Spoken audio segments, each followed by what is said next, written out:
Hi dear students, today we are going to learn the prose lesson A Prayer to the Teacher from your 7th standard English book, Term 1, Unit 3, Prose, A Prayer to the Teacher. Well, children, have you ever participated or attended annual day or sports day celebration in your school? I guess you have, because every school, whether it's big or small, located in cities or in villages, conduct many functions or celebrations like investiture ceremony, education day, yoga day, annual day, sports day, and maybe KG graduation day. And all the religious and seasonal festivals also being celebrated in schools to inculcate and practice our Indian culture and traditions. On every function of the institution, there is a chief guest address where the head of the institution or the special guest address the gathering. Sometimes they advise, suggest, or share their own ideas during the address or during their speech. One such speech is our prose lesson in Unit 3. Okay, dear students, before we start with the lesson, let us learn some meanings apart from the ones given in your book to make our learning easy. Convocation, a ceremony held in institutions when students receive their degree on successful completion of a course. Honored, great respect or privilege. Impact, a noticeable, strong effect. Intolerance, unwillingness to accept views, beliefs or behavior that differ from one's own. Pesticide, a substance used to destroy insects. Remarkably extraordinary. Poverty, being poor. Racial, major divisions of mankind. Occasion, an event with a purpose. This lesson, A Prayer to the Teacher, is based on a speech given by Subrato Bakshi, founder and CEO of Mindtree organization. He addressed the teachers graduating from academy at the International Academy for Creative Teaching in Bangalore on January 6, 2005. During the convocation address, he requested the teachers to go beyond the syllabus and teach students the values and skills needed to live a useful and meaningful life. Okay, dear students, let's see first what do we mean by values and skills. Actually, values guide our behavior and conduct. Values dwell in emotions and feelings. Values like love, peace, hope, understanding, tolerance, courage, respect, patience, humility, unity, appreciation, and friendship. They easily help in decision making, but skills refer to the talents of a person.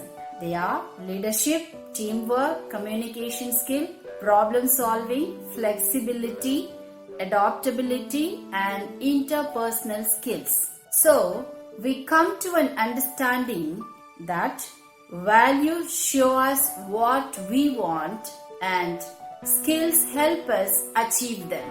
That is why every person needs to have values and skills to lead a meaningful and successful life. Dear students, at this point of time, we need to clarify the reason of coming to school. Schools and teachers not only concentrate or encourage on the syllabus, but also emphasize on various extracurricular activities, sports and social skills to inculcate, practice and identify the values and skills, strengths and weakness of children. In one word, they look forward for the holistic development of children in this huge world.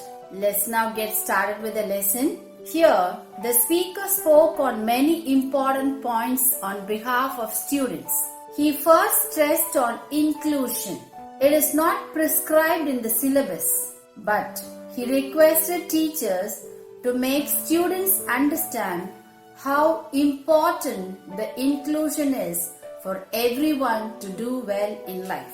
Inclusion leads or helps to value all people, irrespective of their boundaries like financial and educational status, beyond caste, creed, physical strength, designation, and nativity. He gave 3 examples for inclusion.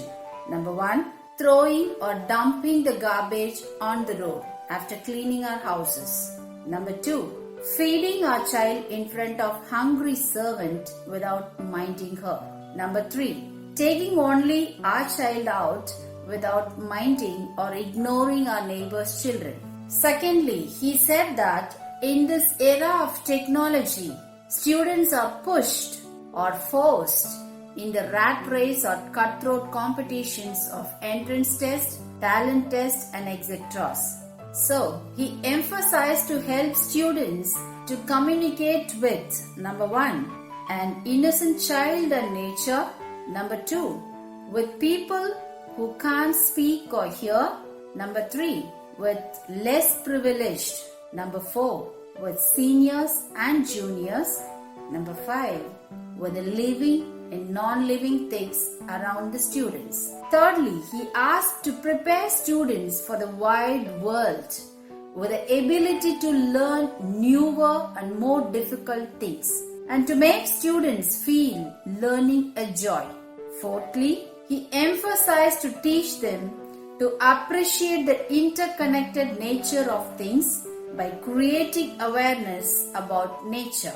Here, he stressed students should learn or understand every concept or action that they deal or involve has the positive, negative, and the consequences. Number 1, not only the concept of rising of waves, but also the reason for the fall of waves. Number 2, not just the use of fertilizers and pesticides, but the damage they cause. Number 3, the extinct of birds and the ways to prevent them.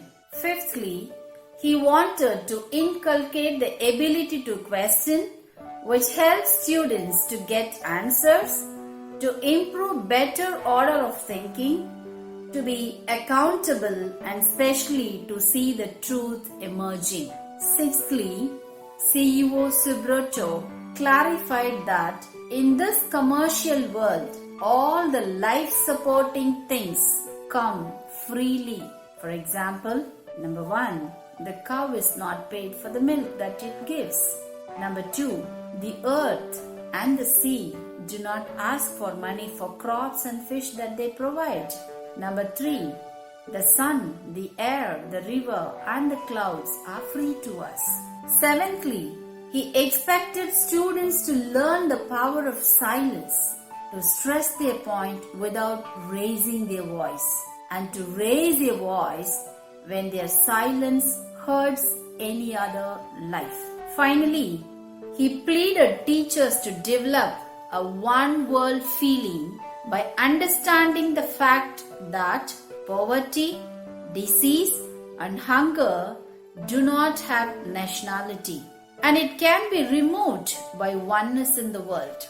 Intolerance and enmity should be replaced with love for others, and also the feeling that no one is a foreigner or stranger, but all the people in the world are our siblings, means brothers and sisters. Most importantly, there should be unity in diversity.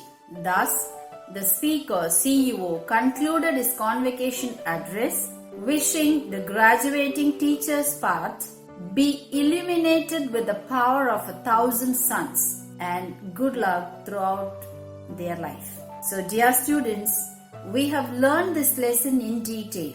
Hope this lesson would have helped you to understand the importance of schooling, values, and skills in life. Read the lesson repeatedly, study well, happy learning. Thank you.